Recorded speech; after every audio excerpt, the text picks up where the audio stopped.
Hello guys, आज हम हैं जबलपुर की वाइब में, जहाँ नवरात्रि की रातें फुल ऑफ नाइट हैं। हम यहाँ पहुँचे हैं आज एक कथा में। जो गाइस बने रहो हमारे साथ इस जर्नी में।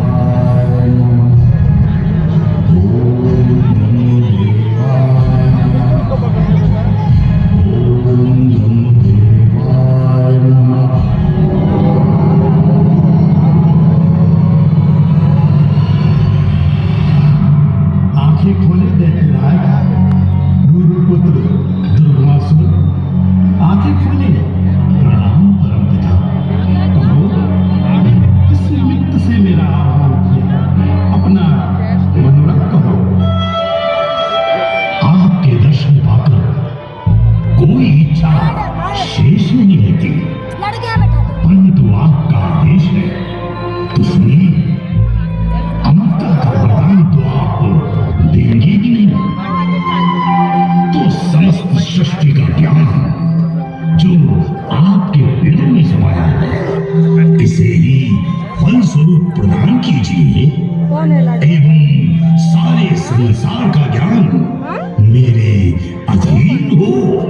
बस इतनी कृपा कीजिए जगत पिता, कृपा कीजिए।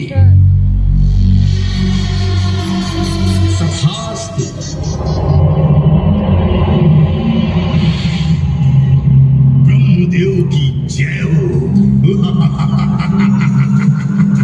अब मैं वेदों ज्ञान से अमर हुआ।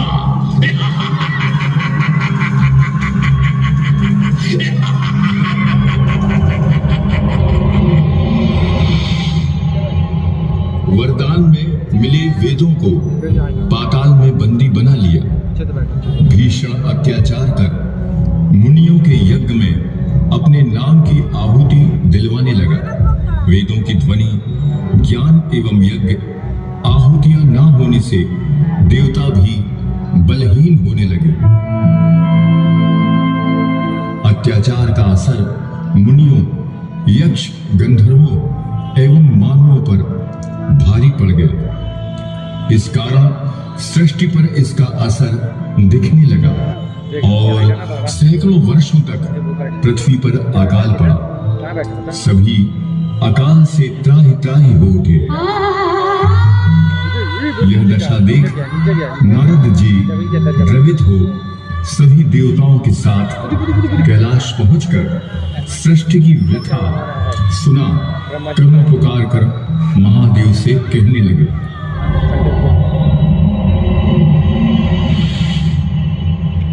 नारायण नारायण नारायण, हर हर महादेव। प्रभु प्रभु, ये क्या गजब हो रहा है? आपकी कृपा पात्र संपूर्ण पृथ्वी लोक पर ऐसा तो कभी देखने को नहीं मिला। प्रभु, बड़े बड़े दैत्यों को देखा, पर ये असुर पुत्र दुर्गम आप त्रिदेवों से भी इसका निवारण नहीं हो रहा है। ये कैसा दैत्य है प्रभु?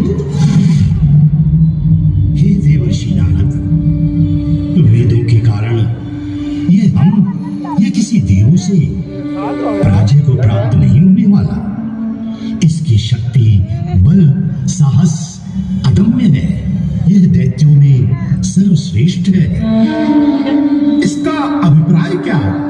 ये अमर है क्या प्रभु? नहीं नारद जी, आताताई का वध तो निश्चित है। तो आप ही इस दैत्य दुर्गम का निवारण करें उमापति। नारायण नारायण नारायण। मेरी शक्ति देवी गिरजा ही इस समस्या का समाधान कर सकती है। उन्हीं से प्रार्थना करो। हे महाशक्ति, हे भवानी माँ रुद्रा भगवती, अपनी संतानों की रक्षा करो। माँ दया करो, कृपा करो माँ, कृपा करो। हे देवों, आप भय मुक्त हो जाइए। तत्क्षण ही मेरी महाशक्ति इसका निवारण करेगी। देवों की करुण पुकार सुन देवी पार्वती ने आश्वासन देते हुए उनके शरीर से एक प्रकाश पुंज निकला।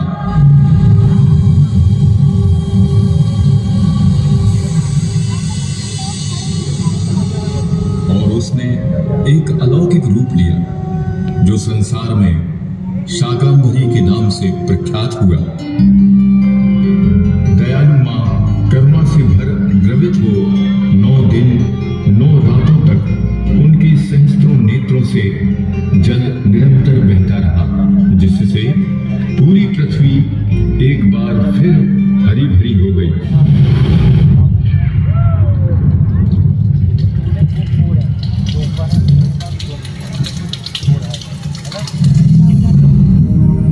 और मां सभी देवों से बोली,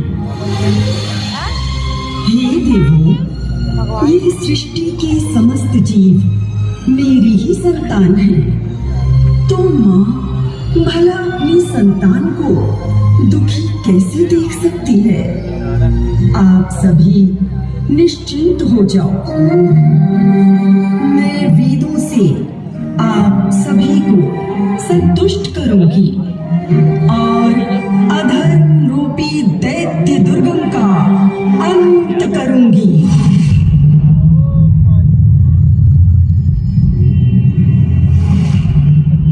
इतना कह मां ने योद्धा रूप ले गरजते हुए दैत्य दुर्गम को ललकारने लगी। यह सुन क्रोध से भर दुर्गम भी हाहाकार मचाते हुए पहुंचा और दोनों में भीषण संग्राम होने लगा।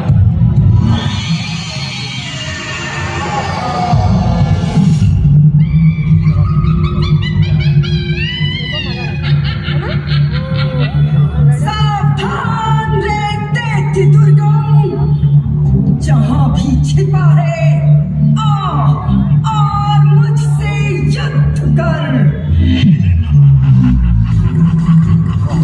अरे तू कौन है और क्या व्यर्थ प्रलाप कर रही है? जानती भी है कि मैं कौन हूँ? मैं महाबली दैत्य दुर्गम हूँ। दुर्गम, मेरे नाम से देवता भी डर कर भाग जाते हैं। और तू क्या चारों वेदों के समस्त ज्ञान मेरे अधीन है? मेरे अधीन? अरे तुच्छ अबला, क्यों मुझे गीता धमकी दे रही है? चल युद्ध कर।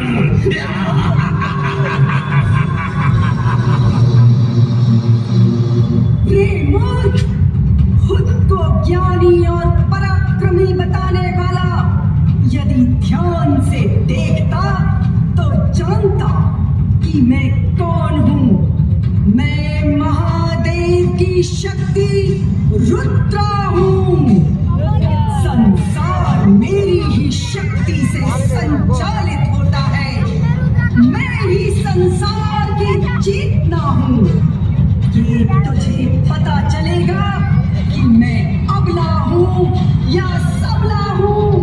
रुक रुक जरा पापी, रुक।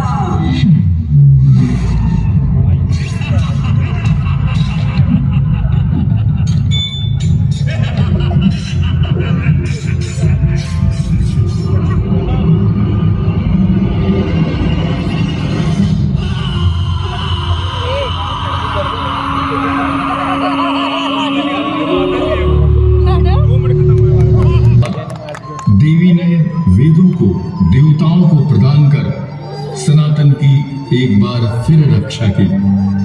सभी देवता प्रसन्न होकर दुर्गम विनाशिनी मां दुर्गा के नाम से संबोधन करते हुए जय जयकार करने लगे। यही वो समय था जब से नवरात्रि का महापर्व समस्त लोगों के लिए संभव हो सका। जब जब संसार में अधर्म बढ़ा, तब तब मां आदिशक्ति ने उस अधर्म रूपी दानवों का अंत कर संसार को भयमुक्त किया। आइए मां दुर्गा के दर्शन कर अपने जीवन को धन्य करें। जय माता दी।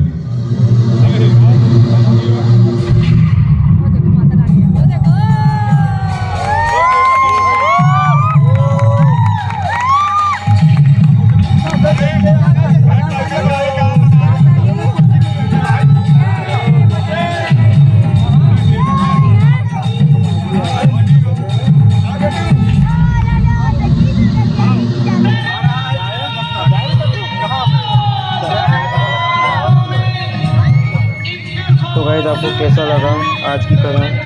मुझे तो बहुत अच्छी लगी। और अभी तक आपने हमारे चैनल को लाइक और सब्सक्राइब नहीं करा है तो सब्सक्राइब कर देना। और मैं आज जबलपुर में एक शॉर्ट्स भी अपलोड करूँगा, नवरात्रि में कितनी माता जी यहाँ बिठाई जाती हैं। तो आप मेरे ये शॉर्ट्स जरूर देखिए और इस जर्नी में मेरे साथ